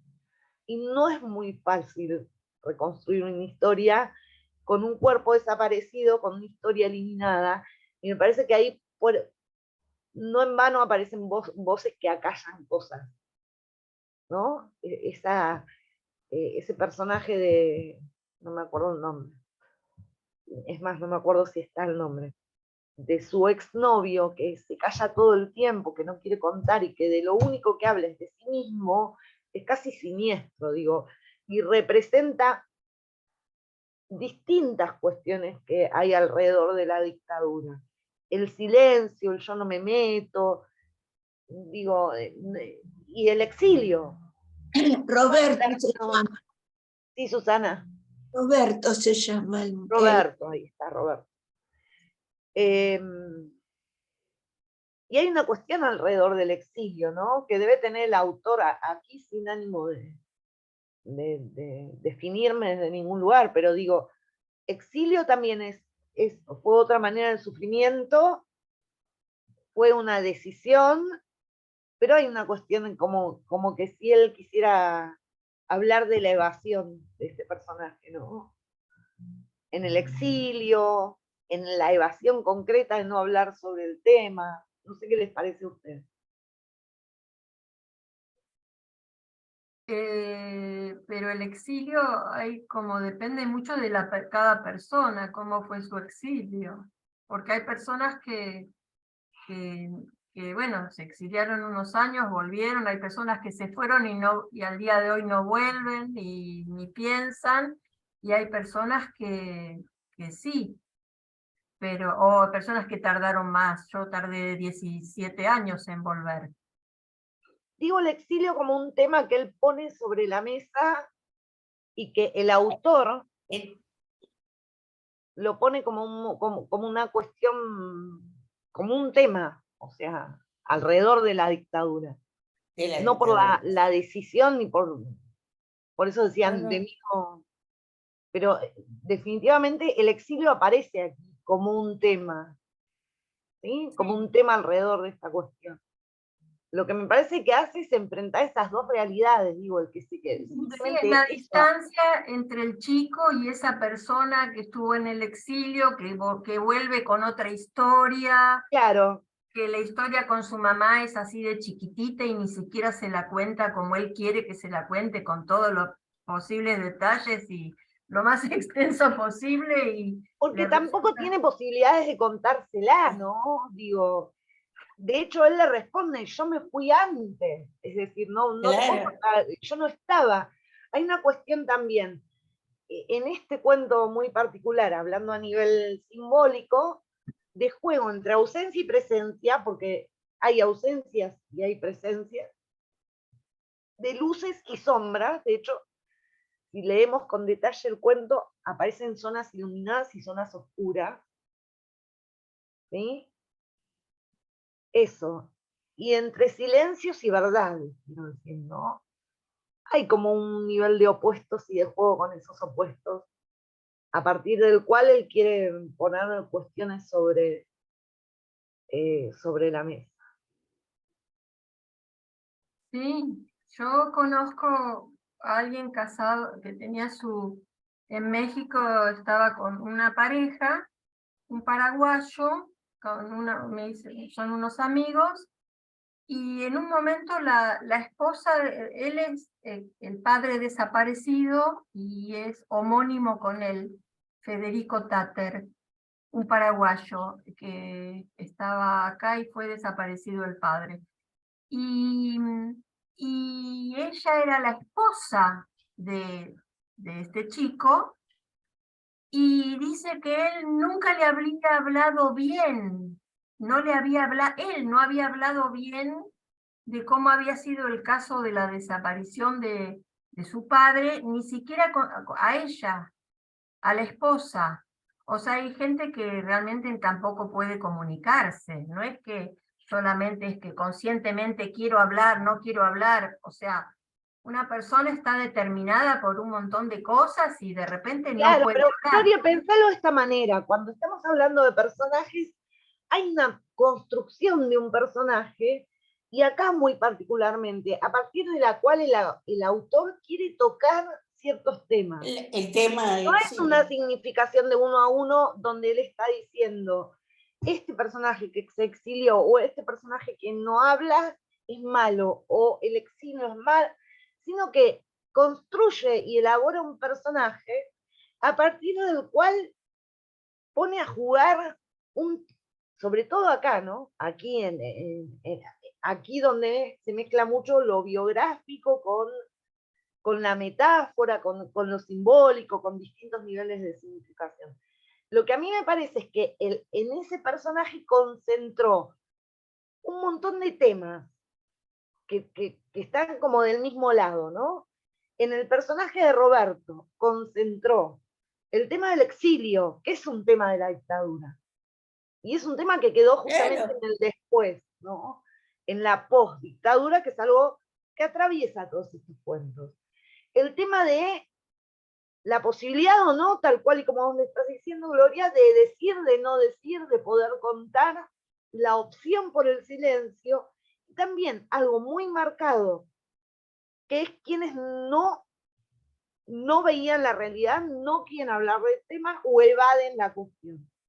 ¿Sí? Digo, la herencia o sea, una de las cosas que le damos de la dictadura, no por culpa o responsabilidad de las personas que lo hagan, sino por lo sistemático que fue, es el no te metas. Y digo que en ese personaje aparecen estas temáticas, que está construido de modo tal que simboliza, significa, construye sentido alrededor de estas temáticas. Perdón, Laura, ¿puedo decir algo? Sí, por supuesto. Yo en el cuento lo entendí, que él cuenta que él está en una parada y la ve venir a la mamá de este muchacho. Cecilia era, ¿no? La pareja de Roberto, ¿era Cecilia? No, Cecilia, bueno, es la pareja actual, pero era el anterior. Novio de la madre de este muchacho. Sí. Y él le dice que la ve venir, que allá hacía mucho tiempo que no la veía, y la vio venir y la quiso saludar, como contó la compañera, y que ella le hizo señas de que no, un ademán de que no se acercara. Entonces él se quedó como paralizado y se quedó quieto. Y poco tiempo después de este hecho, la cosa se estaba poniendo mucho más pesada, digamos, de lo que se imaginaba, y entonces decide irse a Roma, exiliarse. Y entonces eso le cuenta en la comida al muchacho. Entonces yo lo entendí que era como una doble elección, como vos decís, los que decidieron exiliarse y los que decidieron militar acá, ¿no? Y desaparecieron, y otros que, bueno, tuvieron miedo y decidieron exiliarse. No sé, lo Me entendí. parece que la cuestión que aparece es esa, cuando decimos la cuestión El que aparece exilio. es esa, no estamos diciendo que estamos tomando un lado o el otro, sino que simplemente el autor quiere tratar esta cuestión a partir de esos personajes, como un tema que atraviesa la dictadura, ¿no? El exilio, la decisión, el quedarse, el no poder hablar, el miedo, la amenaza. Creo que alrededor del exilio la cuestión es la amenaza. Perdón, Laura, yo coincido, lo leí este cuento y coincido realmente con Susana. Yo coincido en esa actitud que parece como desapercibida en la historia, de la madre como mucho militante, asumiendo la consecuencia de su vida y no comprometiendo a su pareja. O sea, lo veo a él, a este hombre que se fue a Italia, como no tan comprometido como la madre. La madre sabía en qué estaba, mucho más decidida, y el otro es como que se borró. Sí, bueno, eso Disculpen. es lo que decía, ¿no? Hay una cuestión evasiva en el personaje de...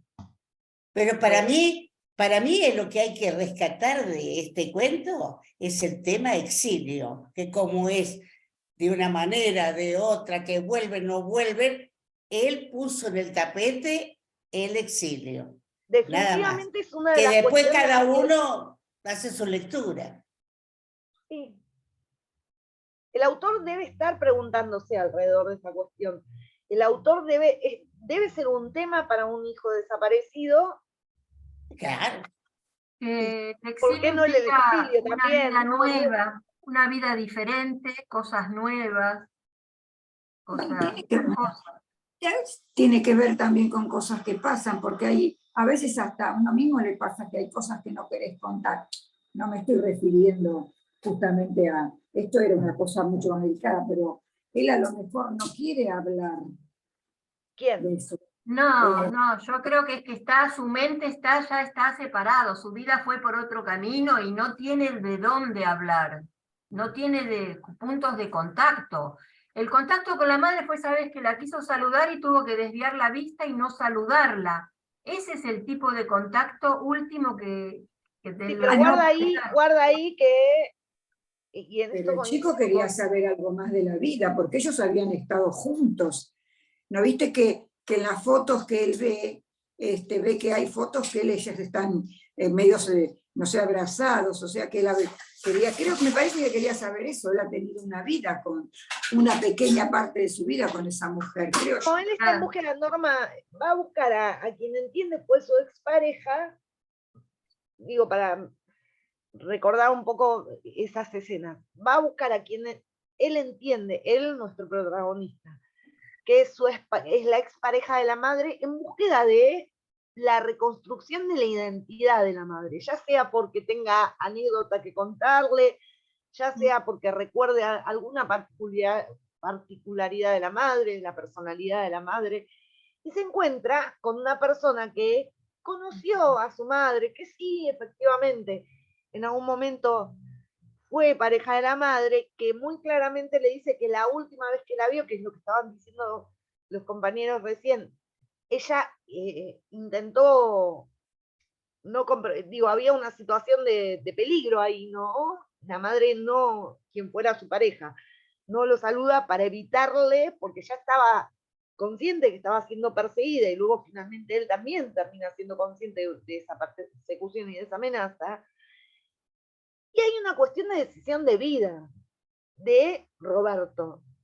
Lo que pone en cuestión de lo que está hablando este cuento, habla de muchas cosas, pero particularmente de la decisión de vida de quedarse o irse frente a la amenaza, ¿no? Frente al peligro frente al terror. Terror en términos de terrorismo.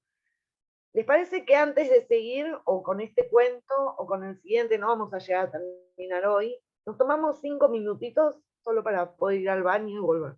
Y como hacemos siempre, 5 minutos. Vamos al baño. Un café. Sí. O hacete un café. Sí, Susana, andá a hacer un café y volvé. 5, 7 minutos, pero bueno, vamos y volvemos para no, porque nos quedan 20 minutos. ¿No?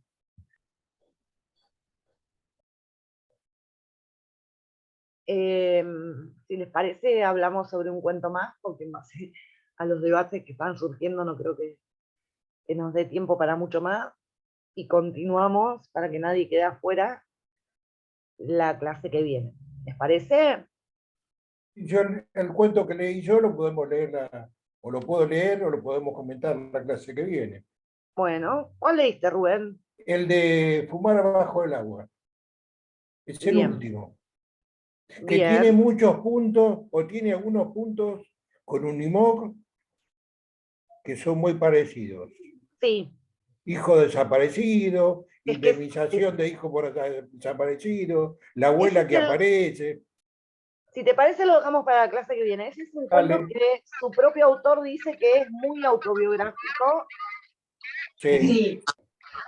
Y además Él lo cuenta. es el cuento en el que aparece... Perdón, pero escucho, no sé si me escucho a mí misma o estoy escuchando a alguien más. A ver. ¿Es un micrófono? Ok. A ver, esperen. Es en el cuento en el que aparece la cuestión de la militancia, si no me equivoco, no recuerdo mal. La militancia en hijos. Él se va a hijos sin convencerse. Es ese, entonces, es ese. Ese lo dejamos para la clase que viene, ¿te parece? Dale, no hay problema. Hagamos una cosa, Graciela entiendo que leyó uno de los que es más complicado. Esperen, lo que les pido encarecidamente es que... Sí, el 7, eso iba a decir Gloria. Lo que les pido encarecidamente es que cierren los micrófonos, porque estoy escuchando ruidos. No, a menos que vayan a hablar, por favor, cierren. Ahí. A ver, ahí está. Bien, gracias. El 7. Graciela, ¿lo querés presentar? Y bueno, luego quienes lo hayan leído, además lo comentan. Sí, el cuento se llama El orden de todas las cosas. Debo decir que me da la impresión de que tiene todos los simbolismos habidos y por haber. Es un argumento complicado. El protagonista se llama Primo, es empleado de una panadería, encuentra sobre una pila de ropa sucia una agenda vieja. Empieza a llamar por azar a gente que encuentra en la agenda, a un amigo que vive en Italia, a una amiga llamada Lupe, a Darío Ojo, que es un trabajador de antropología forense. A este último le pregunta por sus padres, integrantes del ERP, desaparecidos, exterminados, dice Darío, y le impacta mucho esa palabra. Visita a su tía Rita. Este es un personaje muy interesante en el cuento. Es una persona evidente, es muy desordenada. En la casa de su tía Rita hay una pieza en la terraza que está hecha por el marido de Rita, que es hermano de la madre de Primo, para esconder perseguidos. Rita, en ese cuarto, abre una caja de fotos, aparecen fotos de la madre de Primo y de la familia. Dice que la madre de Primo vivía en Moreno. Primo habla con Darío, lo llama. Cree que ya antes había hablado, tiene la impresión de que había hablado como un déjà vu y que lo ha olvidado. Trata de confirmar con Darío que su madre murió por un ataque con granadas.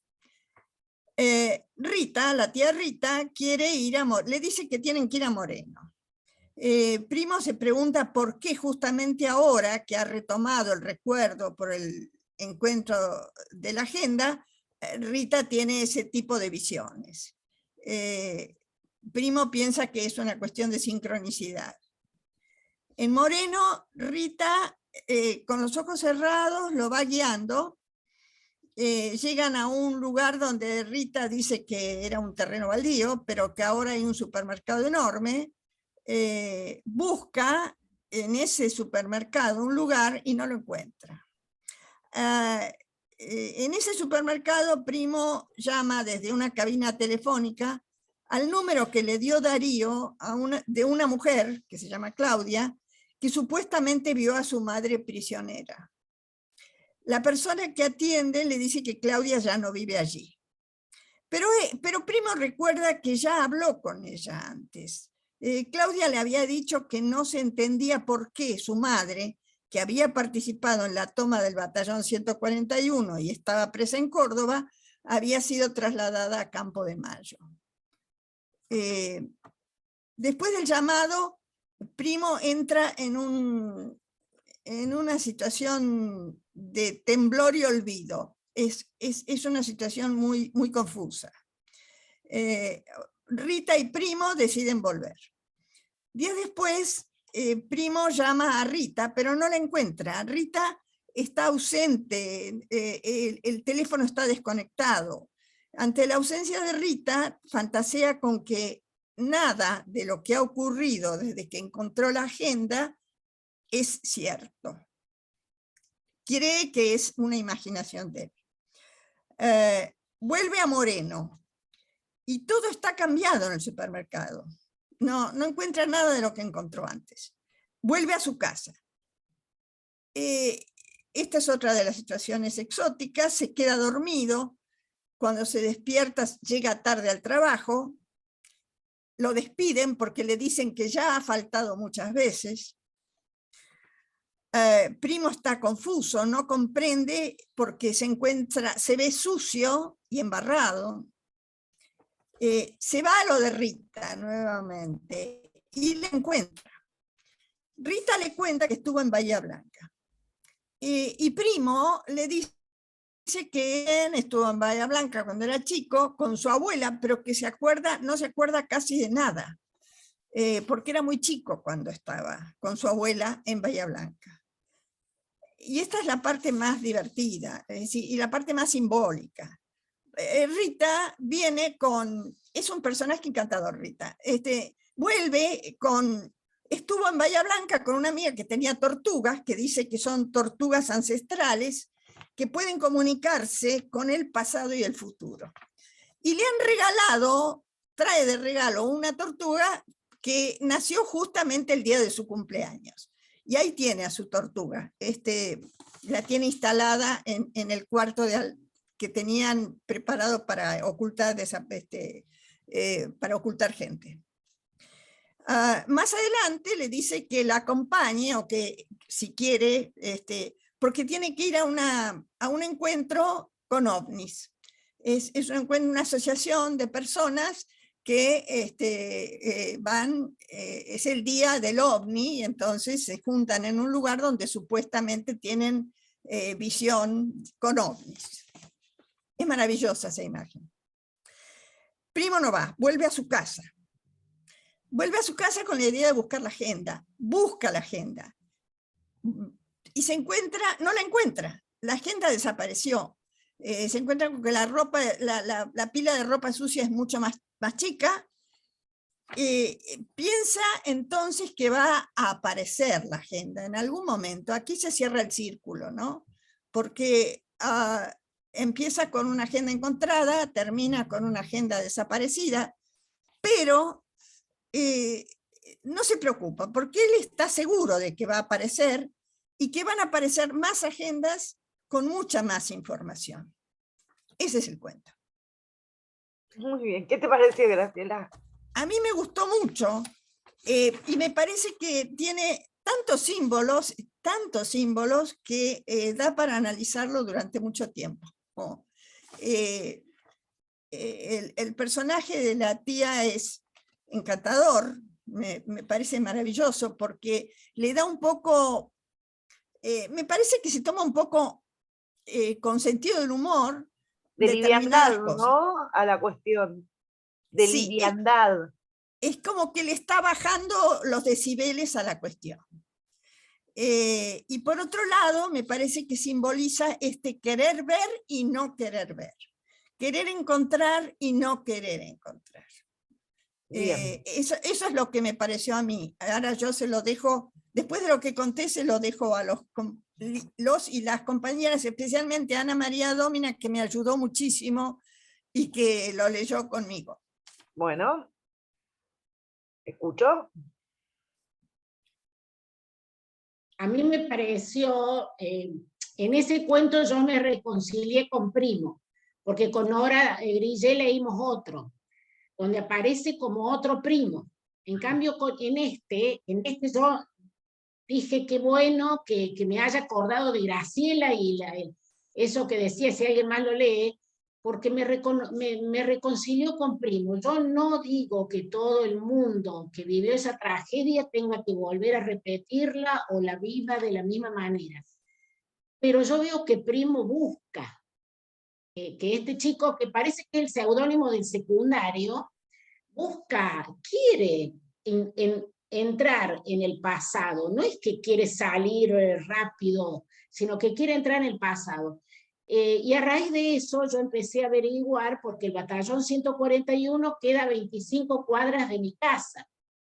Entonces, el asalto fue en 1973, el 18 de febrero, en un Unimog y en muchos otros autos viejos, y resulta que lo nombran traidor, pero hubo un conscripto llamado Roque Félix Jiménez que los hizo entrar a estos decididos y a otras agrupaciones que formaban parte, que todo el ERP parece que era de la línea guevarista, la escuché esta mañana, que tenía una ética, todos deben haber tenido sin duda ética, estos más respondían a la de Che Guevara. Eso escuché esta mañana en la radio, casualmente.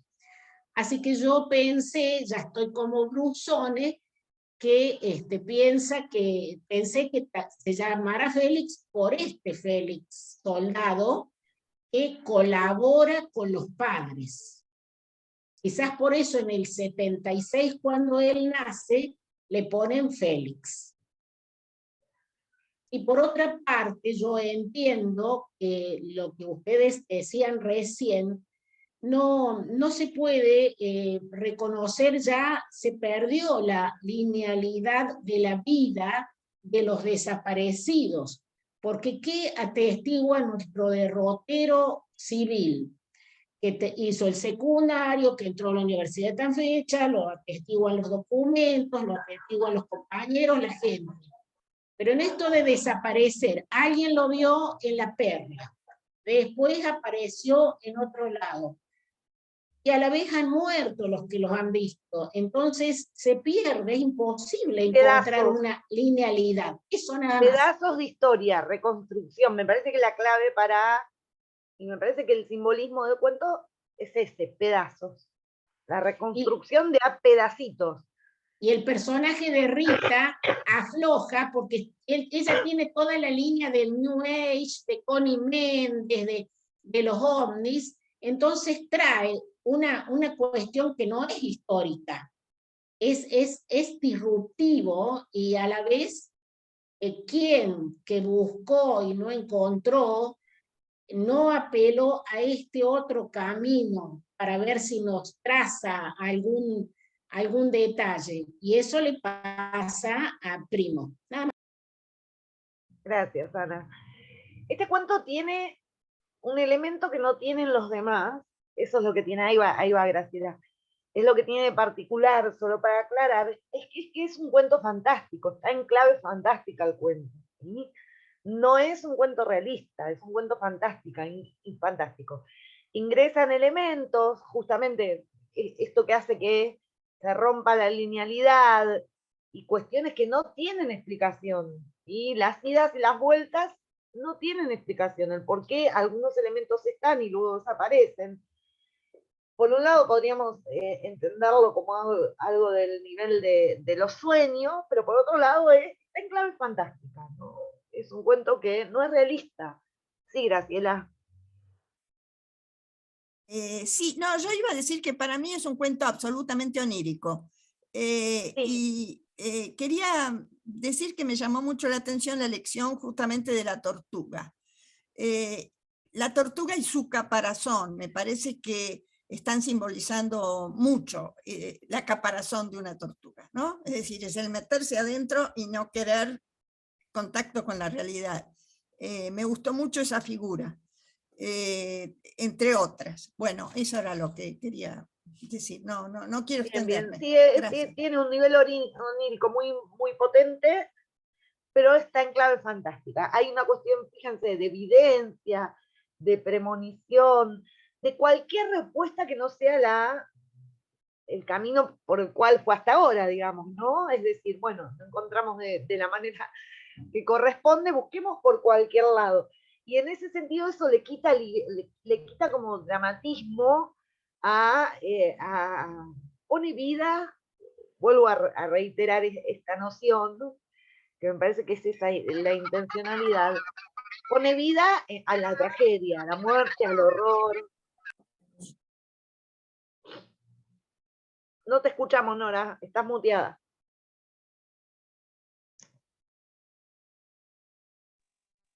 Oxigena, estaba diciendo. Sí, claro, Oxigena claro. el cuento, le da un poco de liviandad a todo lo que está contando. Y que todos los cuentos son iguales. Yo leí unos cuantos y todos los cuentos son iguales. Es que ese es el objetivo, creo que es el eje central de esta obra. Digo, obra en su constitución. ¿Sí? Claro, su búsqueda de identidad precisamente es eso. Es por qué no contarlo de otro modo, por qué siempre tiene que estar contado desde el mismo lugar, de horror, las mismas imágenes. Es un después también, ¿no? Eso que decíamos al principio. Bueno, a ver. No llegué a contestarle a María Teresa, pero bueno, igualmente estamos ya terminando. ¿Algún comentario más para cerrar? Vamos a continuar. Les pido que vayan escribiendo, en lo posible que vayan escribiendo para la próxima clase. Nos va a quedar lamentablemente, Mariana Enrique, a ver, ¿cuántas clases más tenemos? Espérenme. A mí quería decirte que a mí me vino muy bien escuchar hoy todo lo que hablaron los compañeros y ustedes, porque así voy a entender mejor el cuento que me tocó a mí, porque me sentí medio desesperada. Pero hoy creo que lo entendí mejor. ¿Qué te tocó? La chica oxidada. ¿Te tocó o elegiste? No, yo dije la número 5, pero no sabía de qué se trataba el cuento. Claro. Dije número 5. Bueno, acá Flor me está diciendo que nos quedan 2 clases, así que, claro, lo que ocurre con nosotros es que, como yo me enfermé, perdimos una clase, pero lamentablemente no tendría manera de recuperarla, salvo que fuera otro día, pero sería una complejidad importante. Vamos a intentar poner todo en esas 2 clases, entonces para la próxima les propongo hacer una división de tiempos y terminar con los cuentos que nos faltan, aquellos que leyeron, porque no quiero que se queden sin contar el cuento. Nora, tenés como un ruido de fondo que escuchamos. Ay. Ah, pero estás muteada, ¿verdad? Ay. Perdón. Y una segunda parte para leer sus escritos. Así que les pido que vayan. Lo que no vamos, o sí, quizás podríamos hacer es, yo la última clase de cierre siempre quisiera, pero no vamos a llegar. Así que les pido que escriban cortito para poder terminar en la próxima clase y que la última nos quede un poquito para Mariana Enríquez y Alfonsina y un poquito como para hacer un cierre, ¿sí? ¿Les parece? Como para hacer un cierre general, quiero decir. Pero no quiero que nos quede Mariana Enríquez afuera. A mí no me gusta escribir, o sea que voy a escribir poquito. Bueno. Sí. Pero sí escriban porque también nos pide el programa, y que me parece una apuesta muy interesante, que quede algo, ¿no? Que quede algo de las clases. ¿Cuántas clases nos faltan? 2, por eso 2. digo. ¿A La 2? próxima y la otra, 7 y 14. ¿Unimos peronismo con dictadura? Sí. Es decir, tienen las dos unidades para escribir. Si lo quieren unir, lo pueden unir. Si no, pueden escribir de cualquiera de las dos de ellas. Bueno, vamos a ver. Bueno. Vamos a ver qué hacemos. Lo que salga. Vamos a tratar de que los que le faltan comentar los cuentos que sea breve, como hicieron las chicas ahora con el 7, ¿no? Sí, lo que pasa es que ustedes se ponen a hablar, a discutir, a debatir, a reflexionar. Y claro. Y la esencia del cuento pasa. Cuando vos te das cuenta que es tal cosa, bueno, después enfocás. Y es lo más lindo. Es lo más lindo. Lo más lindo, sí. Es buenísimo. Por supuesto. El tiempo es tirano, pero es lo más lindo, para eso lo hacemos. Claro, porque si tuviéramos todo el año, bueno, es bárbaro. Claro. Un cuatrimestre no te alcanzó. El verano no te alcanzó. Bueno. No nos alcanzó nunca. El cuatrimestre tampoco te alcanza. Después voy a hacer la anual. No hay Laura, ¿hay otro cuatrimestre? No, pero fíjate vos, Graciela y Ana María, cómo pudieron hacer una síntesis y quedó claro ese cuento, quedó muy claro. Da ganas de salirse del cuento. Claro. Pero, por ejemplo, pero se extendió demasiado, a veces en menudencia, cuando la esencia, el núcleo del cuento es uno. Por eso digo, vamos a tratar de que yo no tengo nada para pero hacer. También lo que ocurre es que Gigi, hay distintas miradas sobre los mismos cuentos. Pero por supuesto. Aquello que es un núcleo para algunos, para los otros es una menudencia, quiero decir, ¿no? Claro, y la idea de poner en común justamente es que aparezcan estas cuestiones que fíjense cómo efectivamente aparecieron. Incluso para mí, claro. Los he leído 2, 3, 4 veces, y sin embargo, me traen cuestiones aquí que yo todavía no se me habían ocurrido, que no había visto. Efectivamente podríamos ir. No, pero estoy totalmente de acuerdo con vos, Laura, pero resulta que el tiempo, como voy a decir algo vulgar, que es tirano. Nos hace comprimir las cosas. Por ejemplo, a mí me parece... Está bien, a mí me parece que ahora con por ejemplo, cuando vos diste la pauta del exilio, a mí me da ganas de investigar ahora de eso. Me da ganas de saber algo más. Por eso, que vos diste nos diste de pie muchas cosas. Interesantes. Tremendamente interesante lo que nos has dado hoy. Ya con el primer cuento yo dije, bueno, esto es una mirada de Brusone increíble. Creo que es bahiense, Brusone. Es un apellido muy conocido en Bahía Blanca. Por eso él toma Bahía Blanca. Y Bahía Blanca es una ciudad que ha tenido mucho que ver con la dictadura, mucho que ver de Bahía Blanca. Así que no es raro que él haya usado Bahía Blanca, ¿no? No porque vivo yo, sino porque sé la vida de Bahía Blanca. Desde el 55, cuando nos pasaban los aviones que los veíamos de la casa, los veíamos. En el 55. Ustedes saben que Upalmi, Unaur, digo esto y ya nos vamos. Hay mucha gente de Hurlingham y de distintos lugares, pero es como si tuviéramos una sucursal en Bahía Blanca. Les cuento, porque han venido desde Bahía Blanca. Tenemos montones de participantes de Bahía Blanca. Ha sido todo un éxito. Upalmi, Unaur. No sé por qué razón, pero nosotros estamos muy empapados de la época de la dictadura, pero tremendamente, porque estoy hablando desde el 55 que estamos siguiendo muchas cosas, ¿no es cierto? Yo que tengo muchos años, soy un testimonio vivo de lo que ha pasado, ¿no? Yo tengo 86 años, voy a cumplir 87. Sí, voy a cumplir 87 en No lo diciembre. hubiera dicho nunca.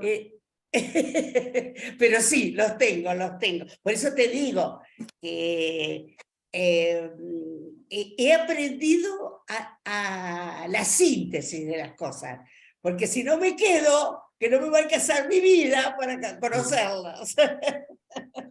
Bueno, vamos a ver si podemos, aunque sea, ya que perdimos una clase y que el tiempo efectivamente no nos rinde, luego en todo caso lo hablo con las tutoras, pero extender como, aunque sea de última, extender como media horita más las próximas 2 clases, pero lo tengo que consultar, por supuesto. Sí, porque tienen un problema con... y con la tutora. Claro, tienen un No, problema con... Claro, ellos, las universidades tienen un problema porque tienen un contrato de tiempo, internet, porque es distinto No, a o sea, lo no son online. las universidades, es el Zoom y que muchas veces en este horario no nos ocurre porque, por supuesto, no hay ninguna clase que empiece a las 8. Sí, pero en exacto. el resto de los horarios sí ocurre que estarías ocupando el horario de reunión. Claro. De, bueno, Claro, Rubén, claro. nos vemos la próxima. De reunión de las otras, Sí, bueno. de los otros talleres, que es lo que no queremos que ocurra. Pero como es el último horario, y dependiendo, por supuesto, si no quedo yo sola, pero si no ocupamos, no generamos ningún inconveniente, nos extendemos un poquito más, así nos alcanza. Un poquito más de tiempo. Hasta la próxima, nos vemos la próxima. Consultarlo. Laura, Una buena fin de... ¿hay segundo cuatrimestre, Laura?